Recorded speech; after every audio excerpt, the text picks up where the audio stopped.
America, meanwhile, is pulling the plug. US President Donald Trump has ordered to stop some key weapons shipments to Ukraine. Among the halted military aid, Patriot missile defense systems. The White House saying that the weapon supply has been halted to put America's interests first. And this comes amidst concerns in the Pentagon over the dwindling supply of US military stockpiles. And this comes at a moment, by the way, when Ukraine needs them the most. And in the past few weeks, Russia has increased the intensity of its attacks on the ground as well. Our next report taking a closer look at what things are looking like.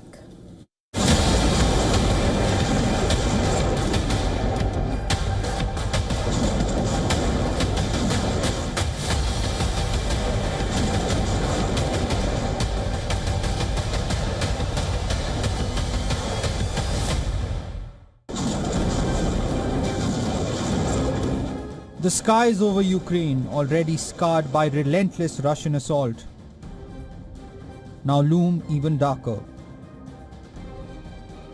A lifeline once promised and relied upon has been abruptly severed. In a staggering blow to Kyiv's defense capabilities, the Trump administration has announced a halt to shipments of vital weaponry. Most critically, the advanced Patriot missile defense systems that have been Ukraine's shield against Moscow's brutal aerial assaults.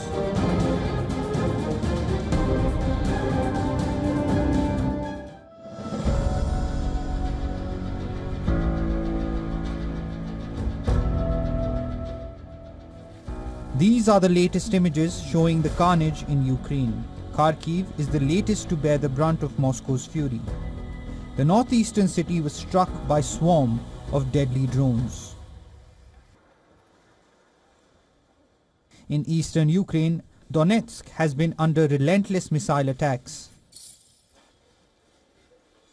These burned down shops and damaged buildings show the ferocity of the attacks.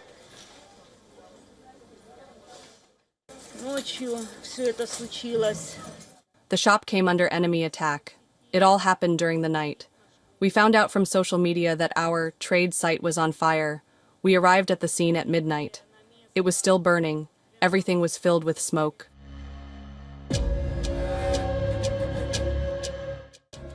At such a critical moment, the decision to halt weapon shipments by US leaves Ukraine in a precarious position.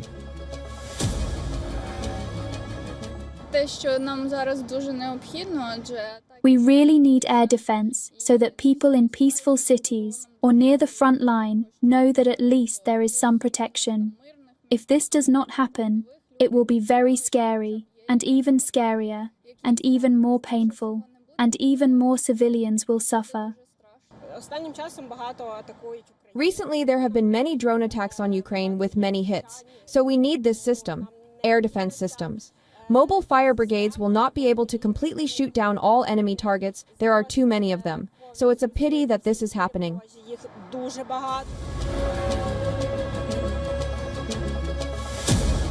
It's not just Patriots. Reports reveal precision artillery and Hellfire missiles are among the items being held back.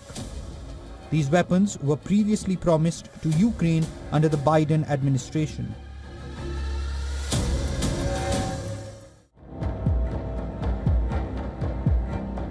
The curtailment of military aid signals a clear shift in the priorities of US President Donald Trump, who has pressed for Russia and Ukraine to speed up stalled peace talks.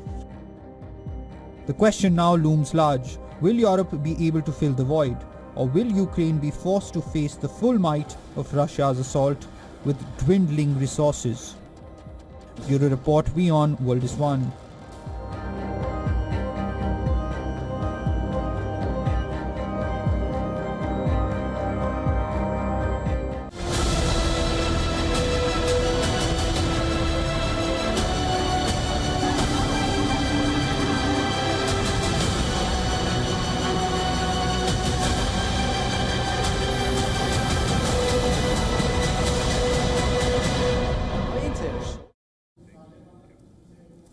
On to Taiwan now. Is it ready to take on the ever-looming China aggression threat?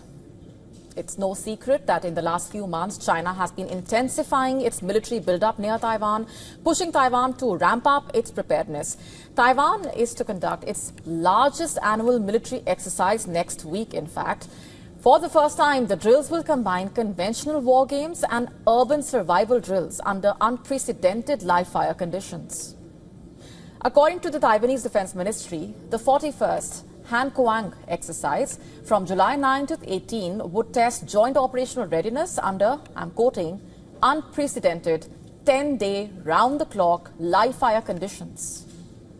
Now, this move comes in the wake of growing concerns there that Beijing could trigger a conflict requiring both military defense as well as civilian resilience. And the Taiwanese president also warned that the island was ready, facing China's war without gun smoke. In fact, this is also strategic communication. While making our citizens aware of the capabilities and determination of our national army, we are also telling the other side that we have the confidence to defend our country. All our various combat capabilities rely on this exercise to deter the CCP from its position of wanting to invade. And the preparations are extensive, by the way. The exercise spanning 10 days is slated to mobilize more than 22,000 reservists, a number that is both unprecedented in length as well as scale. If the threat escalates and we find that the CCP has targeted military exercises, including live-fire exercises or incursions into our 24 nautical miles zone, then we will issue an immediate backup exercise. Depending on the extent of the threat, the National Army will immediately transfer its existing strength to a state of readiness to respond to the increased threat. And not just military exercises, civil defense drills will also reportedly be held across Taiwan. They will temporarily shut businesses and suspend traffic in major parts, including the capital.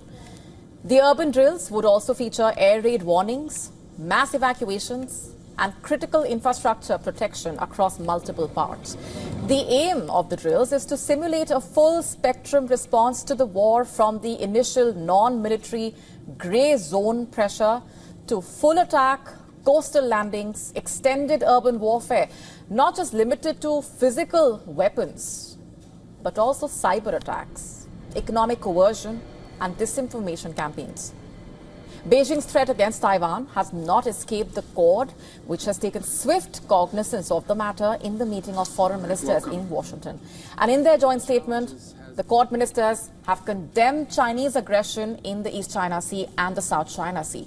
The grouping also reiterated its strong opposition to the dangerous and provocative actions that threaten regional peace and stability. And for more on this developing story, we go to Dimitri Bruins in Taipei. I can tell you the military and several civilian defense groups are preparing for this year's Hangguang exercises with a new approach designed to test the island's readiness. Starting July 9th, the 10-day exercise will reflect President Lai Ching-te's whole-of-society resilience strategy for the first time ever. Across the island, thousands of citizens will participate in air raid drills and evacuation procedures, with authorities imposing fines of up to $5,000 for non-compliance. These comprehensive exercises will unfold like a real conflict, beginning with cyber attacks and escalating to coastal invasions and urban warfare. When asked about these intensified preparations, military officials stated simply, "Only through readiness can we preserve peace." The timing is significant as China's military activities near Taiwan have intensified in recent days. Just yesterday, Taiwan's Ministry of National Defense confirmed the presence of a Chinese tank carrier ship off northern Taiwan, along with 53 Chinese aircraft sorties and 37 crossing the median line into Taiwan's air defense zone. This is Dimitri Buyas in Taipei for TVBS World Taiwan. Our next story is about Iran and Israel. The 12-day conflict may be over, the guns may have fallen silent, and the ceasefire may be holding. But on the ground, tensions remain palpable. The two arch foes are preparing for the next battle, it seems, and right now they are both racing to claim victory from the war or in the war that has just ended. While Israel is putting out hard numbers, Iran is digging into its antiquities, taking pride in its pre-Islamic past. Just take a look at this billboard. A massive new billboard has come up at Imam Hussein Square in Shiraz, in Iran's Fars province, after what it calls Israel's failed 12-day war against Iran. And this billboard was unveiled with artwork depicting the Israeli Prime Minister Benjamin Netanyahu bowing before Iran's ancient emperor. The artwork is inspired by one of the most iconic depictions in Persian history, the defeat and submission of the Roman Emperor Valerian before Shapur I in the Sasanian king, as carved into the rock relief at Nashke Rostam near Persepolis. In fact, the billboard message reads, I'm quoting, "Since the dawn of time, the pride of real men has brought the dishonorable to their knees," quote unquote. The picture of the billboard is now going viral.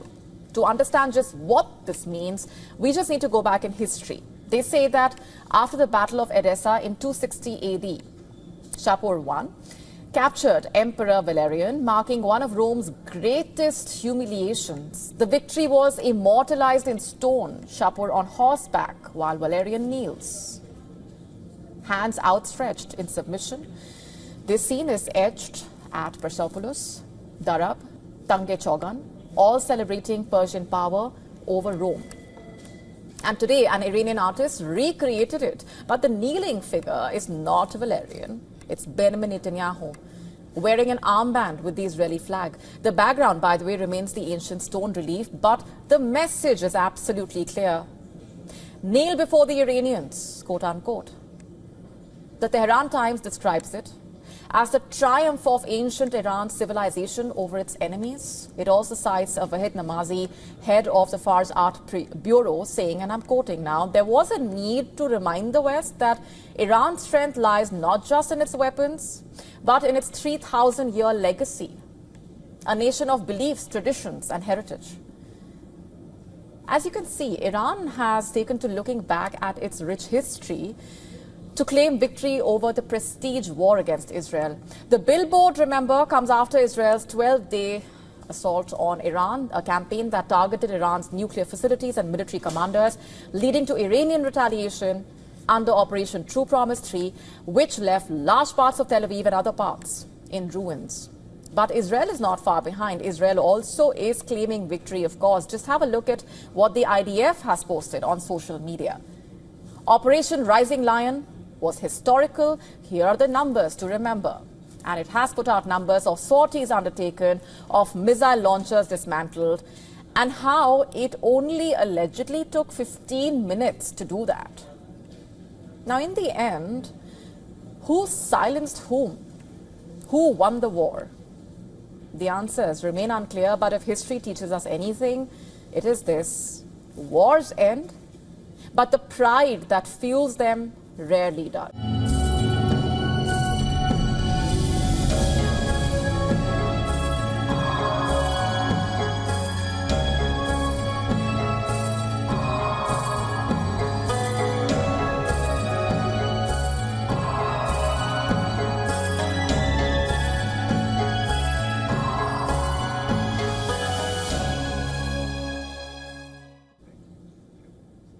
Shifting focus for now, the Dalai Lama has made a historic announcement. He says he will be reincarnated and only his trust will choose his successor. And China is furious. Amid all this, there are also growing questions about the missing Panchen Lama. He hasn't been seen in the last 30 years. Where is he? The United States and India are watching closely. The Dalai Lama's announcement could set the stage for a new spiritual and geopolitical battle. Here's what has happened today. The Dalai Lama, who turns 90 on Sunday, has confirmed that he will be reincarnated after his death. In a video message played at a gathering in Dharamshala, he declared that the Gaden Phodrang Trust, a non-profit institution that he founded, will have the sole authority to identify his successor. If it's about the Lama's reincarnation, when all the followers have unanimously said that the reincarnation should continue, then it is obvious that it will come. Since my 24th September 2011 statement, which states that responsibility for doing so will rest exclusively with members of the Garden for Drang Trust, the office of His Holiness the Dalai Lama, they should consult the various heads of the Tibetan Buddhist traditions and the reliable oath-bound Dharma protectors who are linked inseparably to the lineage of the Dalai Lamas. They should accordingly carry out the procedures of search and recognition in accordance with past tradition.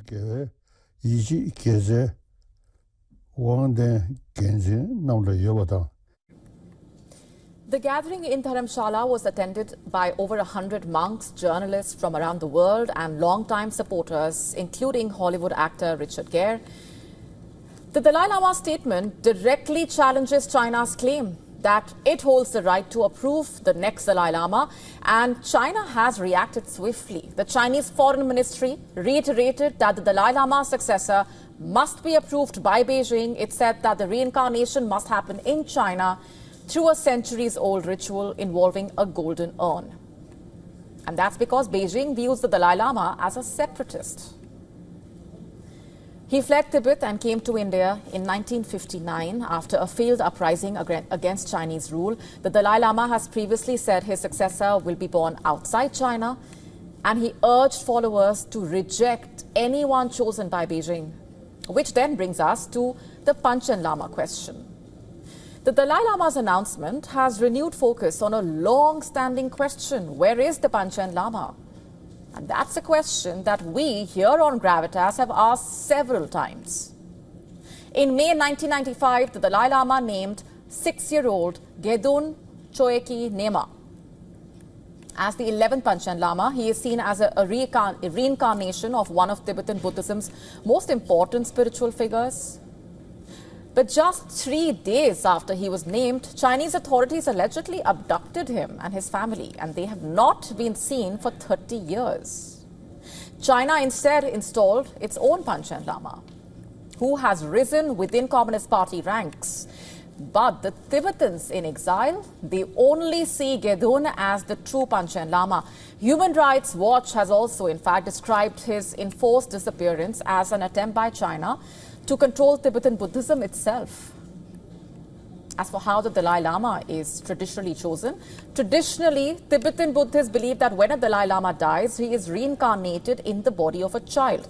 The monks search for signs as well as test the child's ability to recognize belongings of his past life. The current Dalai Lama was identified in this way at just 2 years old. But China continued with its political interference in a sacred spiritual tradition. India is home to over 100,000 Tibetan Buddhists. The Dalai Lama's presence in India gives New Delhi diplomatic leverage over Beijing. And the United States has also stated that it will not allow China to influence the choice of the next Dalai Lama. In 2024, then President Joe Biden signed a law pressing Beijing to resolve disputes over Tibet's autonomy and human rights. But now the Dalai Lama has made it clear that his successor could be of any gender and will not necessarily be born in Tibet. The Garden for Drang Trust will oversee the identification process in consultation with Tibetan Buddhist leaders as well as Dharma protectors. And with this, the Dalai Lama has put China on notice.